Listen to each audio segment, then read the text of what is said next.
प्रिय अभ्यर्थियों, पटेल ट्यूटोरियल्स आपके लिए लेकर आ रहे हैं सीजी व्यापम की नई बैच।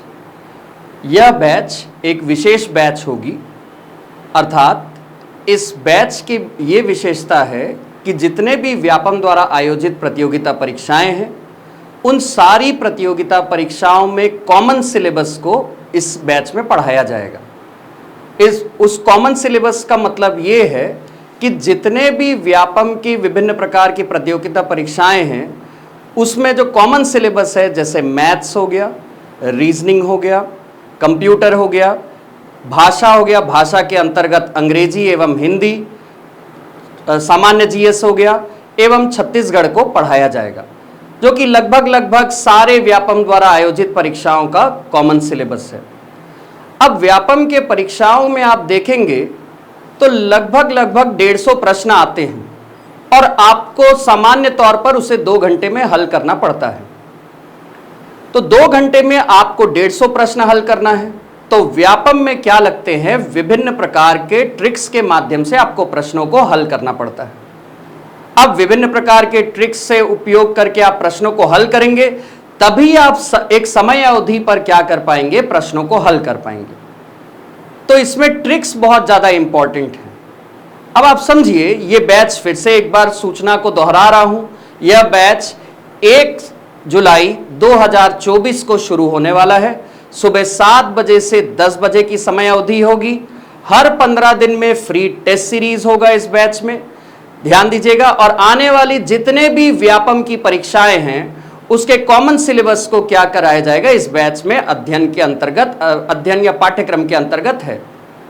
ठीक है, तो देखिएगा कि जैसे हमने ये बोला कि समय अवधि कम रहता है, और समय अवधि कम रहता है तो हमें क्या है, प्रश्नों को ट्रिक्स के माध्यम से हल करना पड़ता है।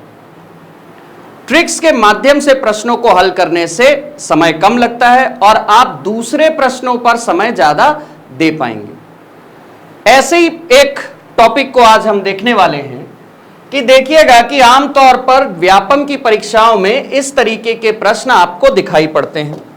व्यापम की परीक्षाओं में इस तरीके के प्रश्न आपको दिखाई पड़ते हैं।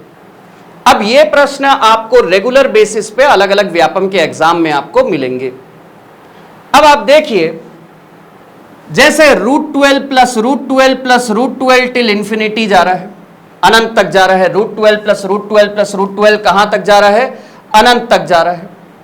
अब हमें 12 को तोड़ना है इस आधार पर कि संख्याओं के बीच में अंतर कितने का रहना चाहिए, 1 का अंतर रहना चाहिए। जैसे 12 को तोड़ा जा सकता है 2 तरीके से। पहला तरीका यह है 3 × 4, और दूसरा तरीका यह है 12 बराबर 2 × 6। लेकिन ध्यान दीजिए, ट्रिक्स ये है कि 2 और 6 को हम नहीं लेंगे, क्योंकि 2 और 6 में अंतर कितने का है, 4 का है। तो आप 12 का गुणनफल 2 और 6 के रूप में नहीं लेंगे। ध्यान दीजिए, ट्रिक ये है कि संख्या को इस प्रकार तोड़ना है कि संख्या के गुणनफल में दोनों संख्याओं का अंतर हमेशा क्या होना चाहिए, 1 होना चाहिए। We have to break the number 12 in such a way that the difference between both the numbers in the product should be always equals to 1। जैसे यहां पे देखिए 4 और 3 में अंतर कितने का है, 1 का है। अब यदि प्लस का चिन्ह है तो बड़ी वाली संख्या उत्तर के रूप में आप क्या लिखेंगे, आंसर। तो ध्यान दीजिए, 12 को आपने कैसा तोड़ा, 3 × 4, और 12 को आपने 3 × 4 तोड़ा, तो आप देखिए यहां पे चिन्ह कौन सा है, प्लस का, इसलिए बड़ी वाली संख्या क्या हो जाएगी, उत्तर हो जाएगी। अब जितने भी छात्र हैं ध्यान दीजिएगा, जल्दी से जल्दी पीएससी 2021 का इस प्रश्न को बनाने का प्रयास कीजिए। ठीक है, जल्दी से जल्दी बनाने का प्रयास कीजिए कि ये प्रश्न का उत्तर क्या आएगा। वीडियो पॉज कीजिए, प्रश्न बनाने का प्रयास कीजिए। अब देखिएगा इस प्रश्न को कैसे हल किया जाता है कि 6 को क्या लिखा जा सकता है, 1 के अंतर में गुणनफल। याद रखिएगा, 1 के अंतर में गुणनफल होना चाहिए। संख्याओं में अंतर, जो गुणनफल में दोनों संख्याएं होंगी उनमें अंतर कितने का होना चाहिए, 1 का होना चाहिए। तो 3 और 2 में अंतर कितने का है, 1 का। क्योंकि प्लस का चिन्ह है तो इसीलिए उत्तर क्या हो जाएगा, 3 हो जाएगा। ठीक, तो ये क्या हो गए, दोनों क्वेश्चंस हो गए। अब देखिए टाइप 1 के पश्चात देखिए इसमें दूसरा टाइप क्या रहता है। अब देखिए जैसे 12 और अगर 2 के 12 और आपके 6 की बात की जाए, दोनों एक एक के अंतर में टूट रहे थे। जैसे 12 टूट गया 3 और 4 के रूप में, और वैसे ही क्या है 6 टूट गया 2 और 3 के रूप में। लेकिन मान लीजिए 11 आ जाए संख्या। अब 11 एक ऐसी संख्या है जो एक के अंतर में नहीं टूट पाएगी। 11 को देखिए एक के अंतर में किसी हाल पे नहीं टूट पाएगा। इसका एक ही गुणनफल बनता है 11 और 1, जहां 11 और 1 के बीच में अंतर कितने का आ जा रहा है 10 का। तो जब ऐसे केस में संख्या यदि ना टूट पाए, तब के केस में क्या, आप ध्यान दीजिएगा, एक फॉर्मूला लिख लीजिएगा। फॉर्मूला बराबर ये हो जाता है √4n + 1 + 1/2, जिसमें n का मान जो अंदर संख्या 11 है वही होगी।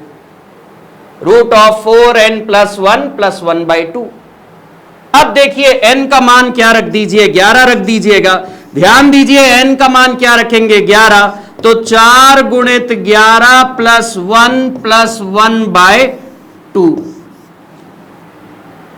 तो 4 × 11 क्या हो जाएगा 44, 44 और 1 कितना हो जाएगा 45। तो ध्यान दीजिएगा ये कितना हो जाएगा √45 + 1/2। आपको विकल्प में इसी रूप में आंसर मिलेगा। इससे आगे आपको हल करने की कोई आवश्यकता नहीं। तो उत्तर क्या हो जाएगा √45 + 1/2। ध्यान दीजिए AAF की परीक्षा में यह प्रश्न आया हुआ है, √3 + √3 + √3 टिल इंफिनिटी, अनंत तक जा रहा है। वीडियो को पॉज कीजिएगा, प्रश्न बनाने का प्रयास कीजिएगा, फिर तुरंत इस प्रश्न को हल करते हैं। ठीक, ध्यान दीजिएगा फॉर्मूला इसके लिए क्या है, √4n + 1। ध्यान दीजिए क्योंकि प्लस का चिन्ह है तो यहां पे भी +1 क्या आ जाएगा 2। ठीक है, माइनस के लिए अपन देखेंगे क्या करना है। फिलहाल आप देखिए क्योंकि यहां पे प्लस है तो यहां पे भी क्या आएगा प्लस, क्योंकि यहां पे प्लस है तो यहां पे भी क्या आएगा प्लस। देखिए यहां पे सब जगह प्लस है तो यहां पे भी क्या आ जाएगा प्लस। ठीक, तो ध्यान दीजिए n का मान कितना रख देंगे 3, तो 4 तिया कितना हो जाएगा 4 × 3 + 1 + 1/2। तो 4 तिया 12 और 1 कितना हो जाएगा 13। तो √13 + 1/2 ये क्या हो जाएगा आंसर। ये क्या हो जाएगा आंसर। ठीक, तो ये क्या है टाइप 2 वाले प्रश्न है। टाइप 1 वाले प्रश्न हमने देखा जहां संख्याएं दो भाग में टूटना संभव हो पा रहा था। जैसे 12 को तोड़ पा रहे थे 3 × 4, जैसे हम लोग 6 को तोड़ पा रहे थे 2 × 3, लेकिन 11 और 3 को तोड़ना क्या था असंभव था। ये ऐसा तोड़ना कि अंतर संख्याओं के बीच में अंतर 1 का हो, ऐसा तोड़ पाना 11 और 3 को संभव नहीं था। तो उसके लिए हमने क्या चुना, फॉर्मूला लगा दिया इसमें, √4n + 1 + 1/2। ठीक है, √4n + 1 + 1/2 ये फॉर्मूला आप क्या करिए लगाइए और तुरंत उत्तर प्राप्त कर सकते हैं। ठीक है, तो ध्यान दीजिएगा अगला देखिएगा नेक्स्ट टाइप है कि अगर माइनस आ जाए, टाइप 3 वाले प्रॉब्लम्स। तीसरे प्रकार का जो प्रॉब्लम प्रतियोगिता परीक्षा में पूछा जाता है वो देखिएगा। तो ध्यान दीजिएगा कि तब के केस में √6 - √6 - टिल इंफिनिटी है। तो √6 - √6 - टिल इंफिनिटी के केस में क्या करेंगे, तो 6 को 1 के अंतर में तोड़िए। मैंने फिर आपको बता रहा हूं 6 को क्या लिखा जा सकता है 6 × 1 भी लिखा जा सकता है, लेकिन इसमें दोनों संख्याओं के बीच में अंतर कितने का है 5 का है, इसीलिए ये गलत तरीका है प्रश्न को हल करने का। ठीक, मतलब आपको इस प्रकार से नहीं तोड़ना है। आपको 6 को कैसे तोड़ना है 2 × 3।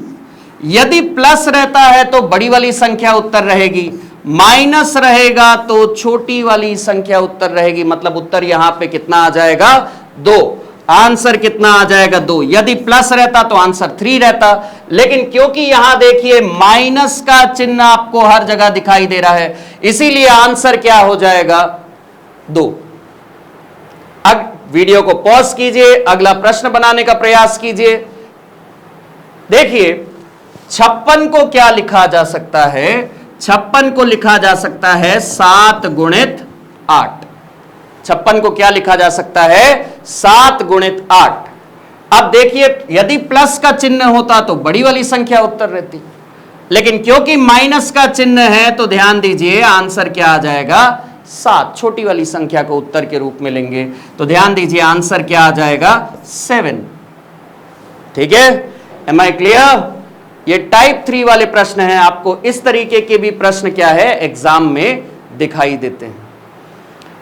ध्यान दीजिएगा टाइप 4 वाले प्रश्नों को अगर हम देखते हैं तो ऐसी संख्याएं आपको मिलना शुरू हो रही है जो टूट नहीं सकती। जैसे 3 को आप तोड़ नहीं सकते, अगर 3 गुणित 1 के रूप में तोड़ेंगे तो 3 और 1 के बीच में अंतर कितने का हो जाता है? 2 का अंतर हो जाता है।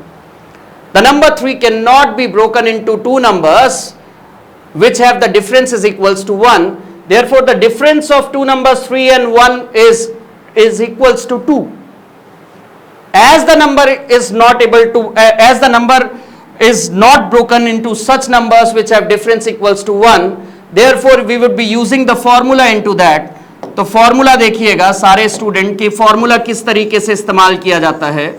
इस केस में जब आप फॉर्मूला लगाएंगे तो ध्यान दीजिएगा कि फॉर्मूला बराबर वही फॉर्मूला का इस्तेमाल करेंगे, √4n+1 -1/2।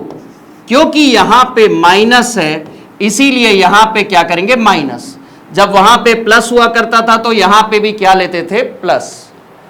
तो अब देखिएगा n के जगह पे मान क्या रख दूंगा? 4 गुणित 3 + 1 -1/2। तो 4 तिया 12 और 1 13, तो उत्तर क्या हो जाएगा? √13 -1/2। इसके आगे उत्तर को और सरलीकरण नहीं किया जाएगा। The answer won't be further simplified in this type of case. Am I clear? अब अगला देखिएगा कि नेक्स्ट में अगर अगला वाला प्रश्न बनाने का प्रयास कीजिए, देखिएगा कि इसमें भी माइनस दिया गया है। तो वीडियो पॉज कीजिए और प्रश्न बनाने का प्रयास कीजिए। तो देखिएगा इसमें भी सेम फॉर्मूला हम लगाएंगे, √4n+1 -1/2। √4n+1 -1/2। तो ध्यान दीजिएगा n का मान कितना रख देंगे? 5। तो ध्यान दीजिएगा 4 × 5 = 20 + 1 = 21 -1/2। तो 4 × 5 = 20 और 1 कितना हो गया? 21। तो √21 -1/2 ये क्या हो जाएगा? अगला का आंसर। तो देखिए ट्रिक के माध्यम से प्रश्नों को बनाना कितना ज्यादा सरल हो जाता है। आपको क्या हो जाता है? सेकंड में उत्तर आना शुरू हो जाते हैं। ठीक है, व्यापम में इसी तरीके के प्रश्न आते हैं जिसमें उत्तर सेकंड्स में आए। ठीक है, तो ध्यान दीजिएगा कि ये व्यापम के लिए एकदम परफेक्ट ट्रिक्स हैं। आप ध्यान दीजिए 2 घंटे का समय है, उसमें 30 प्रश्न गणित के आते हैं। गणित के यदि 30 प्रश्न आ रहे हैं तो आपको कम से कम समय में इन प्रश्नों को हल करना है। तो उसमें इस प्रकार के ट्रिक्स का उपयोग कीजिए। ध्यान दीजिएगा टाइप 4 के पश्चात देखिएगा इसमें टाइप 5 इस तरीके से प्रश्न बनता है। हालांकि ये व्यापम में अभी तक इस प्रकार के प्रश्न आए नहीं हैं। ऑल्टरनेट चिन्ह वाले, ऑल्टरनेट चिन्ह मतलब पहला प्लस रहे, दूसरा माइनस रहे, तीसरा प्लस रहे, या इधर देखिए पहला प्लस रहे, दूसरा माइनस रहे, तीसरा प्लस रहे। इस तरीके के चिन्ह वाले अभी तक प्रश्न आपको व्यापम के परीक्षा में नहीं आए हैं। लेकिन आपके जितने भी सेंट्रल एग्जामिनेशन होते हैं, जैसे एसएससी हो गया, ठीक, एसएससी कॉमन ग्रेजुएट लेवल हो गया, एसएससी कंबाइंड मतलब कंबाइंड ग्रेजुएट लेवल हो गया, SSC combined higher secondary level हो गया, या आपका रेलवेज के प्रश्न, उनमें ये प्रश्न आना अभी क्या है? ट्रेंड में बना हुआ है। तो ऐसे प्रश्नों को अगर आपको हल करना है तो ध्यान दीजिएगा उसके लिए आपको फॉर्मूला है। देखिए यहां पहला चिन्ह कौन सा है? प्लस है। तो फॉर्मूला बन जाता है √4n - 3 + 1/2। अगर पहला चिन्ह प्लस है तो यहां पे भी क्या आ जाएगा, प्लस। अगर पहला चिन्ह माइनस रहेगा तो यहां पे भी क्या आ जाएगा, माइनस। n का मान अब 6 रखना शुरू कर रहे हैं, तो 6 चौक कितना हो जाएगा, 24। 24 में से घटा देंगे 3 प्लस 1/2, तो 24 में से 3 घटाएंगे तो आ जाएगा कितना, 21। तो रूट ऑफ 21 प्लस 1/2। ठीक, तो ध्यान दीजिए, फिर से इसको थोड़ा खंडित करके लिख देता हूं, ध्यान दीजिएगा, आपको और क्लियर हो जाएगा। तो ध्यान दीजिएगा कि इसको किस प्रकार से लिखा जा सकता है, रूट ऑफ 4 गुणित 6 माइनस 3 प्लस 1/2, ये फॉर्मूला का आप उपयोग करेंगे। तो 4 गुणित 6 24, 24 में से 3 गया, कितना हो गया, 21 प्लस 1 बटा क्या कर देंगे, 2। ये क्या हो जाएगा, आंसर। ये क्या है, आंसर है। ठीक, वैसे ही देखिए यहां पे भी क्या करेंगे, सेम फॉर्मूला का उपयोग करेंगे। फॉर्मूला सेम रहेगा, ध्यान दीजिए, क्यों फॉर्मूला सेम रहेगा, क्योंकि यहां पे भी पहला चिन्ह प्लस, दूसरा माइनस, तीसरा क्या हो जाएगा, प्लस। ठीक, तो ध्यान दीजिएगा फॉर्मूला सेम रहेगा, root of 4n minus 3 plus 1 बटा क्या कर देंगे, 2। तो ध्यान दीजिएगा यहां पे क्या कर देंगे, रूट ऑफ 4 गुणित 12, क्योंकि n का मान कितना हो जाएगा, 12। n का मान कितना हो जाएगा, 12 माइनस 3 प्लस 1/2। तो 12 चौक कितना हो जाएगा, 48। 48 में से यदि 3 घटाएंगे तो कितना आ जाएगा, 45। Root of 45 plus 1/2। Root of कितना आ जाएगा, 45 प्लस 1/2। तो यहां पे देखिएगा 6 चौक 24 में से 3 गया, कितना आ गया, 21 प्लस 1/2 आ गया, रूट ऑफ 21 प्लस 1/2। यहां पे रूट ऑफ 45 प्लस 1/2। देखिएगा क्योंकि पहला चिन्ह प्लस है, इसलिए फॉर्मूला में भी क्या रखिएगा, +1 रखिएगा। अब अगला प्रश्न देखिएगा, अगले प्रश्न में क्या है, पहला चिन्ह माइनस है, तो सेम फॉर्मूला लगाना है, रूट ऑफ 4n माइनस 3, क्योंकि यहां पहला चिन्ह माइनस है तो -1 बाय क्या कर देंगे, 2। तो देखिए 8 चौक 32, 32 में से 3 जाएगा तो कितना आ जाएगा, 8 गुणित क्या कर, ध्यान दीजिए 4 गुणित 8 माइनस 3 -1/2 कर देंगे। तो 8 चौक 32, 32 में से 3 गया, कितना हो जाएगा, 29। तो 29 माइनस 1 बाय क्या कर देंगे, 2। ये आंसर हो जाएगा। ठीक, प्लस के जगह हमने क्या कर दिया, माइनस, क्योंकि पहला चिन्ह हमें सिर्फ फोकस करना है क्या, माइनस। सेम फॉर्मूला आप वहां पे भी लगाइए, ध्यान दीजिएगा फॉर्मूला क्या है, root of 4n minus 3 minus 1/2, क्योंकि पहला चिन्ह हमें माइनस के रूप में मिलता है। ठीक, तो ये कितना हो जाएगा, रूट ऑफ 4 गुणित 11 माइनस 3 माइनस 1/2। तो 11 चौक कितना हो जाएगा, 44। 44 में से 3 जाएगा, कितना हो जाएगा, 41। तो ध्यान दीजिएगा रूट ऑफ 41 माइनस 1/2 के रूप में आंसर प्राप्त होगा। ठीक है, तो ये सेक्शंस क्या हो गए, ध्यान दीजिएगा, ये आपके प्लस और माइनस वाले जितने भी प्रश्न हैं वो बन गए। इनको छोड़कर और 2 टाइप बनते हैं।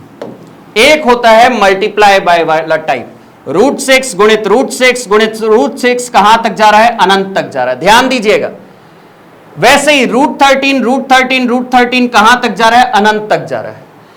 यदि प्रश्न ऐसे गुणा में है और अनंत तक जा रहा है तो वही संख्या क्या हो जाएगा, उत्तर के रूप में रहेगा। जैसे यहां 6 है तो उत्तर क्या आ जाएगा, 6। और √13 गुणित √13 गुणित √13, तो ध्यान दीजिए गुणा में है तो यहां पे उत्तर क्या आ जाएगा, 13। लेकिन ध्यान दीजिए ये तभी संभव है जब ये कहां तक जाएगा, अनंत तक जाएगा, इनफाइनाइट तक जाएगा, then only. If the number is given into a product like √6 into √6 into √6 till infinity, and means like the question is given in this form, and if the number goes to infinity then the answer would be equals to 6. Whatever the number is given inside the root, that would be the final answer. In this case, the answer would be equals to 13, as the 13 root 13 till infinity. Therefore the answer would be equals to 13.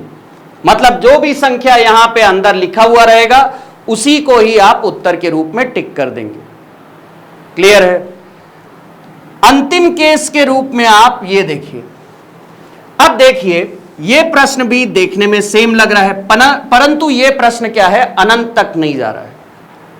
ठीक है, ये प्रश्न क्या है, अनंत तक नहीं जा रहा है, ना ही ये प्रश्न अनंत तक जा रहा है। दोनों में इंफिनिटी तक प्रश्न नहीं जा रहा है। दोनों में प्रश्न क्या है, देखिए यहां पे 12 3 बार आ रहा है और वहां पे 5 4 बार आ रहा है। अब देखिए, इसके लिए जो फॉर्मूला का उपयोग किया जाता है, फॉर्मूला बराबर x to the power 2 to the power n minus 1 upon 2 to the power n, इस फॉर्मूला का उपयोग किया जाता है। अब इसमें देखते हैं x क्या है, n क्या है। x मतलब जो भी रूट के अंदर संख्या रहेगी वही x का मान रहेगा। मतलब यहां कितना रहेगा, 12। यहां रूट के अंदर आपको क्या दिखाई दे रहा है, 12। n का मान मतलब 12 कितने बार आया। यदि 12 3 बार आया तो 2 का घात कितना कर देंगे, 3 माइनस 1 अपॉन 2 का घात 3। ठीक, 12 कितने बार आया, 3 बार, तो हम कितना, 2 का घात क्या ले लेंगे, 3 माइनस 1 बटा 2 का घात 3। n का मान मतलब ध्यान दीजिएगा, संख्या जितने बार आई है n का मान वैसा रहेगा। जैसे संख्या 3 बार आई है तो n का मान क्या रख देंगे, 3। संख्या यदि 4 बार आती तो यहां हम 2 का घात क्या रख देते, 4। अब देखिए 2 का घात 3 मतलब क्या होता है, 2 गुणे 2 गुणे 2, तो 2 दूनी 4 दूनी 8, तो ये कितना हो जाएगा, 8 माइनस 1 बटा 8। तो 12 का घात कितना हो जाएगा, 8 में से 1 गया 7, तो 7 बटे 8 उत्तर के रूप में रहेगा। 12 का घात 7 बटा 8। सेम प्रश्न को बनाने का प्रयास कीजिए तो ध्यान दीजिएगा, ये क्या है, फॉर्मूला इज इक्वल्स टू क्या हो जाएगा, x to the power 2 to the power n minus 1 upon 2 to the power n। x का घात क्या रखा जाएगा, 2 का घात n माइनस 1 बटा 2 का घात n। x का मान क्या रखा जाएगा, जो भी संख्या यहां उपस्थित है आप उसी को x का मान रख दीजिए। जैसे यहां पे क्या आ जाएगा, 5। अब देखिए 5 कितने बार आया है, 1 2 3 4, मतलब n का घात कितना हो जाएगा, n का मान कितना हो जाएगा, 4। तो 2 का घात 4 माइनस 1 अपॉन 2 का घात 4, तो 2 का घात 4 मतलब कितना हो गया, 16। तो ध्यान दीजिए 5 to the power 16 minus 1 upon 16, तो ये कितना हो जाएगा, 5 का घात 15 बटे 16। ठीक है, तो 5 का घात 15 बटे 16, तो ये क्या हो जाएगा, फाइनल उत्तर के रूप में आप देख सकते हैं। अब व्यापम में इन्हीं तरीके के प्रॉब्लम्स, इसी तरीके के प्रॉब्लम्स आते हैं जिसमें क्या है, ट्रिक्स के माध्यम से प्रश्नों को हल किया जाता है। जब आप 1 जुलाई 2024 को पटेल ट्यूटोरियल्स रायपुर एवं बिलासपुर में नया बैच आप ज्वाइन करेंगे तो हम इसी ट्रिक्स के माध्यम से मैथ्स एवं रीजनिंग को पढ़ेंगे। ठीक है, जिससे प्रश्नों को जल्दी से जल्दी हल किया जा सके और सीमित समय अवधि पर प्रश्नों को जल्दी से जल्दी एवं सही ढंग से हल किया जा सके और आप क्या कर सके कि अच्छे से आप क्या कर सके, मैथ्स एवं रीजनिंग जैसे सब्जेक्ट में परफॉर्म कर सके। ठीक है, चलिए, थैंक यू। ध्यान दीजिएगा 1 जुलाई 2024 सुबह 7 बजे रायपुर एवं बिलासपुर में व्यापम की नई बैच शुरू हो रही है। Thank you.